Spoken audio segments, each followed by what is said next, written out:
kebakaran sumur minyak ilegal di Blora belum bisa dipadamkan. Ya, polisi telah melakukan penyelidikan dengan memeriksa 4 orang saksi.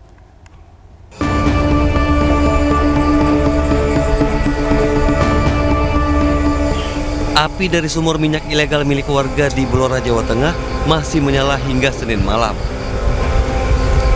Petugas kepolisian masih melakukan penyelidikan dengan memeriksa 4 orang saksi. Tak hanya memakan korban jiwa, kebakaran juga memaksa 50 kepala keluarga mengungsi ke rumah kerabat maupun lokasi aman. Ya pasti nanti ke depan terkait dengan kejadian ini, ke depan pasti akan saya tidak lanjuti. Nanti kita akan rapat koordinasi dengan Forkopimda dan seluruh stakeholder terkait penanganan tata kelola sumur rakyat yang ada di Kabupaten Blora. Sementara itu, pihak pemerintahan Kabupaten Blora telah mendatangi rumah duka untuk memberikan santunan sekaligus mengunjungi tempat pengungsian. Sebelumnya, kebakaran hebat terjadi di sumur minyak rakyat di Dukuh Gendono, Desa Gandu, Kabupaten Blora, Jawa Tengah. Akibat peristiwa ini, 3 orang dilaporkan tewas. Dari Blora, Jawa Tengah, Heri Purnomo, iNews melaporkan. Dan bisa untuk mengetahui informasi terkini dari lokasi kebakaran sumur, kita sudah bergabung dengan rekan Heri Purnomo dari Blora, Jawa Tengah. Selamat pagi Heri, bagaimana kondisi terkini saat ini di sana? Selamat pagi. Ya, bisa kami sampaikan bahwa hingga pagi ini api masih belum padam. Petugas dari pemadam kebakaran masih berjaga-jaga dan ini 4 di belakang saya, 4 alat berat tadi pagi sudah melakukan pengambilan tanah untuk nantinya akan diuruk ke titik sumur api. Nah, hingga pagi ini saat ini istirahat dan di tempat pengungsian tadi sempat saya lihat bahwa para pengungsi mengeluhkan adanya peralatan mandi. Namun untuk makan mereka cukup dan alas untuk tidur hanya alas tikar. Nah ini ada juga anak-anak sekolah yang libur hingga 3 hari. Warga setempat yang berada di pengungsian ingin agar selanjutnya sumur-sumur ditutup. Nah ini di belakang saya masih ada petugas-petugas kepolisian yang masih berjaga-jaga bersama pemadam. Nah ini kita lihat api masih menyala dan alat-alat berat masih standby di sini melakukan pengurukan terhadap api yang akan Nah ini petugas pemadam dari damkar dan tangki-tangki masih standby di lokasi. Masyarakat pun masih menanti pemadaman api yang dilakukan oleh petugas. Demikian kami laporkan di lokasi. Ya, Heri, mungkinkah bisa ceritakan kronologi bagaimana pertama api itu bisa muncul? Ya, dari keterangan pihak kepolisian bahwa waktu pertama kali ini masih dalam penyelidikan, cuman dari lapangan waktu itu ada pengeboran di belakang rumah warga. Nah, kemudian dari keterangan warga yang berada di sekitar 100 meter dari tempat pemukiman, ia mendengar suara ledakan. Kemudian warga yang di situ langsung takut lari mengungsi. Itu. Iya, Heri, apakah ada korban jiwa ataupun korban luka akibat insiden ini, dan bagi warga lain yang terdampak saat ini diungsikan kemana mereka? Ya, untuk sementara hingga saat ini korban yang meninggal ada 3 orang. Yang meninggal di tempat 1 orang, kemudian di hari kedua bertambah 2 orang meninggal di rumah sakit dan kemarin sudah dimakamkan. Itu yang 2 orang korban masih mengalami luka bakar, itu di rujuk ke Rumah Sakit Sarjito karena mengalami luka bakar yang berat. Dan untuk pengungsi, tadi malam informasi yang saya dapatkan di lapangan berdasarkan dari Dinas Sosial P3A, Kepala Dinas mengatakan ada 800 pengungsi yang berada di beberapa titik, ada di rumah-rumah warga, ada juga yang berada di Balai Desa Anggandu. Demikian.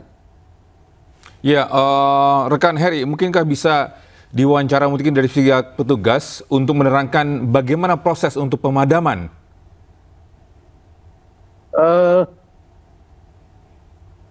Ini pada istirahat sementara untuk petugas dari Damkar. Belum ada yang standby di sini karena ini alat berat pun masih istirahat. Sementara masih dalam rapat dengan koordinasi dengan stakeholder terkait. Baik, untuk saat ini terlihat apakah prosesnya bagaimana? Betul untuk pemadaman ditutupi oleh pasir saja atau tanah atau bagaimana itu di belakang Anda? Nah, untuk teknik pemadaman dari pihak Pertamina nantinya kemarin sudah kita konfirmasi bahwa tanah-tanah ini akan diuruk ke titik api. Nah, kemudian nanti akan diberikan untuk mengeluarkan gas akan diberikan pipa seperti itu. Baik, Heri, sejauh ini ada berapa luas lahan yang terdampak dan berapa meter jarak radius aman bagi warga di sekitar sana? Ya, untuk radius aman, warga di sekitar sana pada mengungsi sekitar 1 kilometer. Dan untuk yang dekat-dekat, ini ada 50 KK yang terdekat, sudah mengungsi semua kemarin. Dan ada yang berada di mengungsi ke rumah keluarga yang berada di tetangga sebelah, ada juga yang masih berada di pinggiran hutan. Untuk ternak-ternaknya juga diamankan semua dan barang-barang yang ada di dalam rumah sudah dikeluarkan semua. Demikian. Baik, kita berharap segera api dapat segera padam ya, Togi ya. Terima kasih banyak rekan Heri Purnomo melaporkan langsung dari Blora, Jawa Tengah. Selamat bertugas kembali, Heri. Ya, pemirsa, diduga salah injak pedal gas, sebuah mobil yang dikendarai emak-emak di Sukabumi, Jawa Barat menabrak satu mobil, 2 sepeda motor serta kios buah-buahan. Ya, akibat kejadian itu 2 pengemudi terluka.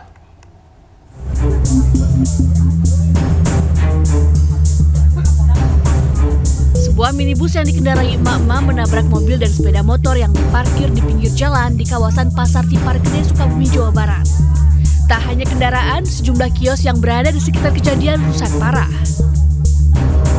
Akibat kecelakaan, emak-emak pengemudi minibus dan pengendara sepeda motor mengalami luka-luka. Warga yang mengetahui kejadian itu langsung mengevakuasi korban ke rumah sakit. Diduga pengemudi salah injak pedal gas hingga hilang kendali dan menghantam kendaraan yang ada di depannya hingga terseret beberapa meter dan berhenti setelah menabrak toko. Udah kenceng sih, udah kenceng, langsung kelihatan dari jauh, saya kan dari sana, langsung nabrak dia, nabrak gitu kan, ya udah kejadian itu, udah.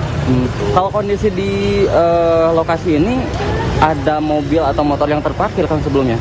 Ada, yang satu motor korban dari arah sana sama, ditabrak dari belakang, yang satu lagi parkir. Saat ini kasus tabrakan tersebut ditangani oleh Polres Sukabumi. Sementara sejumlah kendaraan yang terlibat kecelakaan selanjutnya dievakuasi ke kantor unit Gakum Satlantas Polres Sukabumi untuk dijadikan barang bukti. Dari Sukabumi, Jawa Barat, Budi Setiawan, iNews melaporkan. Ya, misal tawuran antara remaja terjadi di Jalan Urip Sumoharjo, Makassar, Sulawesi Selatan. Ya, kedua kelompok remaja saling serang menggunakan senjata tajam hingga bom molotov.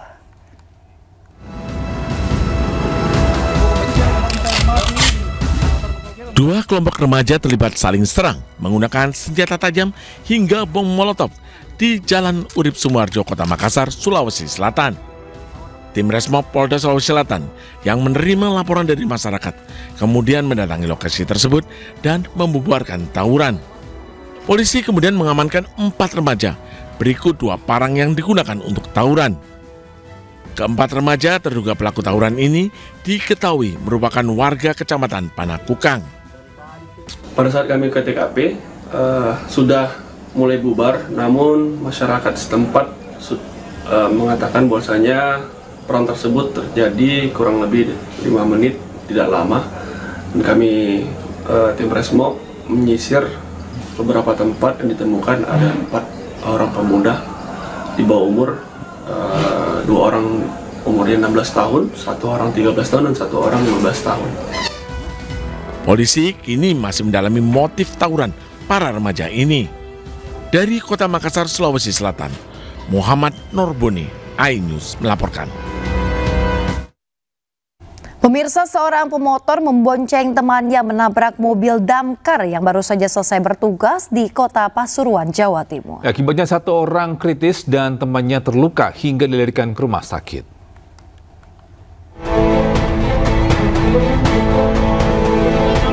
Kecelakaan antara motor dan mobil damkar terjadi di Simpang 4, Kelurahan Kerampiangan, Bunggul Kidul, Kota Pasuruan, Jawa Timur. Dalam rekaman video amatir, 2 orang tergeletak di tengah jalan pasca benturan keras. Warga yang berada di lokasi langsung menolong keduanya dan dibawa ke RSUD Dr. R. Sudarsono, Kota Pasuruan. Menurut keterangan warga, kecelakaan bermula saat mobil damkar melintas dari arah utara ke selatan dengan sirene menyala. Dari arah barat ke timur, sebuah motor yang dikendarai Guntur membonceng Maulana melaju kencang, diduga menerobos lampu merah hingga menabrak mobil damkar tersebut. Akibat tabrakan, kedua korban terpental hingga terluka parah, 1 di antaranya kritis. Mobil air suplai damkar tersebut diketahui baru saja menyelesaikan tugas pemadaman kebakaran alang-alang di wilayah Bunggul Kidul dalam perjalanan pulang ke kantornya saat kecelakaan terjadi. Dari barat sepeda, ada damkar dari utara. Dari utara. Sudah masuk, sirene sudah nyala, tapi sini sudah merah, ini sudah masuk. Oh, ini sudah lampu hijau berarti tadi? Merah. Merah ya? Oh, terobos berarti sepeda motor ini, Pak? Sudah terlanjur masuk. Sudah terlanjur masuk? Kejar dari nabrak damkar itu, Pak? Kita tidak cepat ya, kita posisi ini pelan-pelan, kita konvoi. Nah, kita hijau masuk, ya yang dari barat ini, yang naik sepeda motor ini sepertinya merah. Terobos ya, Pak ya? Terus nabrak mobil damkar? Mobil saple. Oh, mobil saple, Pak ya? Kasus kecelakaan dalam penanganan unit Laka Lantas Polres Pasuruan Kota. Sepeda motor korban diamankan sebagai barang bukti di kantor Satlantas Polresta setempat. Dari Pasuruan, Jawa Timur, Jaka Samudra, iNews melaporkan. Ya, sementara itu mobil supercar alami kecelakaan di Tol Kunciran, Tangerang, Banten. Ya, pengemudi hilang kendali hingga menabrak pembatas jalan.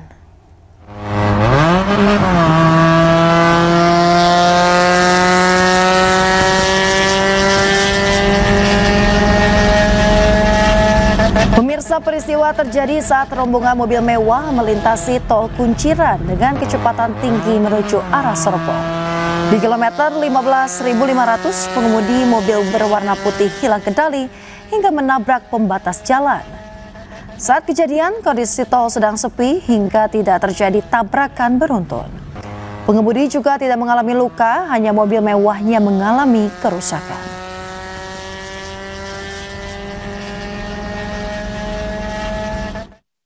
Ketika informasi lain, bisa warga Pati berencana kembali gelar aksi mendesak Bupati Sudewo mundur dari jabatannya. Ya, aksi akan digelar pada Senin 25 Agustus mendatang.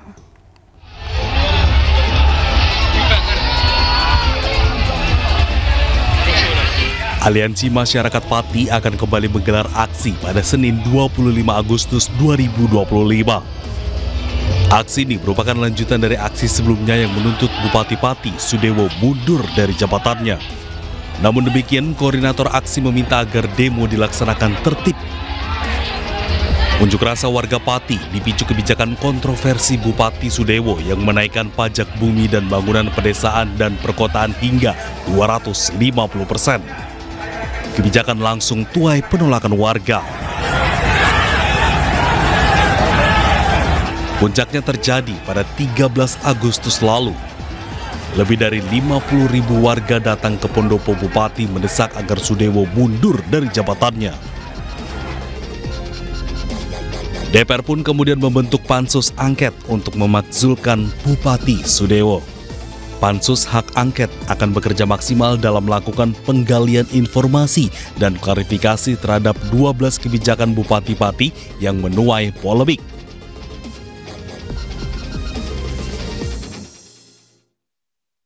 Pemirsa, pemerintah Kabupaten Semarang, Jawa Tengah akhirnya membatalkan kenaikan nilai jual objek pajak atau NJOP dan juga pajak bumi dan bangunan atau PBB sebesar 400%. Ya, pembatalan kenaikan PBB ini akan mengurangi target pendapatan daerah sebesar 3,8 miliar rupiah per tahun. NJOP yang berdampak. Ya, bisa Bupati Semarang Ngesti Nugraha menegaskan pihaknya membatalkan kenaikan PBB sebesar 400% hingga akhir Desember 2025 mendatang.